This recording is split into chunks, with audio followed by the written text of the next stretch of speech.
and I hope that this House will support that move. I thank you, Mr. Speaker.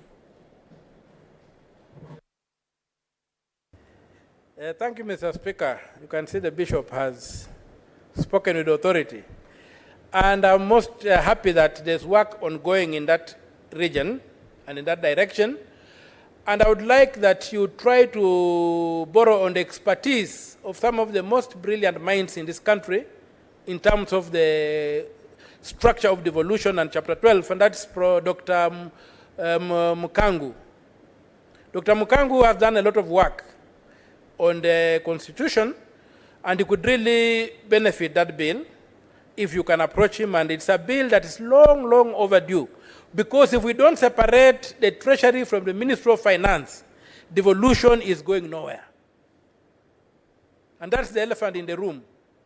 And once we do that, then we shall be able to have these 47 administrative units approach the Treasury and be served independent of each other. But as long as the national government thinks that it owns companies, it is the financier of counties, then counties are going nowhere. And that's why I found a statement by the President, welcome as it was that he had released the money, to have been done in circumstances whereby there's a framework that ought to have been doing that work without the goodwill of an individual. We thank the President for the goodwill he expressed and the political action he took to make sure that money was released in the time it was. But if the Treasury was separate from the Ministry of Finance, and the Treasury was autonomous, it would have been doing that thing without the prompting of the head of state, and the head of state would be left to do more serious work that he's supposed to do in this country. So I really support this the direction we are going, that this additional revenue issue has been brought to the Parliament, to the Senate. It did not just end up as a question of the National Assembly, but going forward, even the use of the equitable share that remains in the national government must be validated by the Senate. Because the Senate is charged with ensuring equitable development of this country. So the Senate will be able to check and say that maybe counties in Region A are getting the lion's share of this, and that's not correct. We could be able to correct that.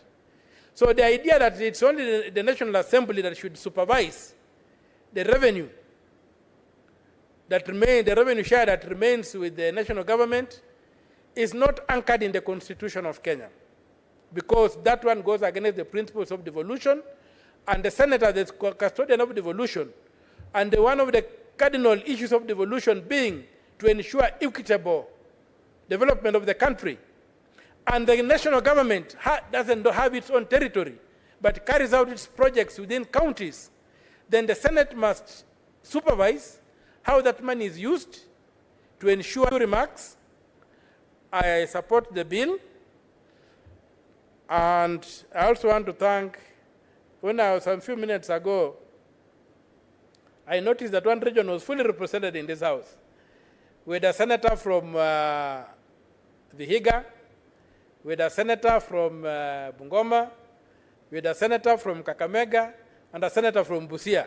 So the entire Western was fully represented in this House to show that as a marginalized area, heavily marginalized area, but with the extreme potential, we take matters of public finances seriously, and we are sitting in we are in a region whereby all the factories have failed.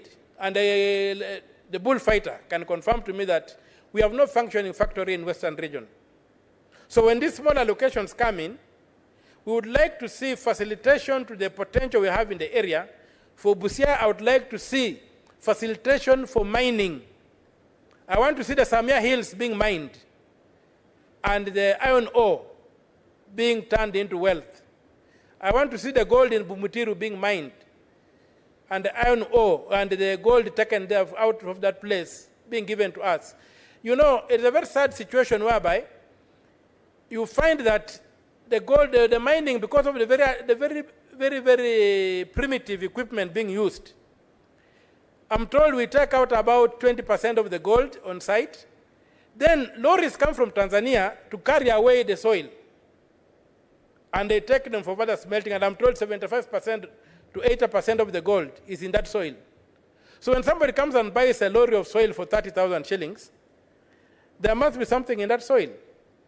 So why can't we be allocated money to be able to get the equipment to do all the processing or the mining, the extraction of the gold on site within the Republic of Kenya, instead of waiting to only extract a small bit and using very crude methods, washing gold using naked hands, and you are using mercury. So we are anticipating an explosion of cancer in Bumutiru in a very short time.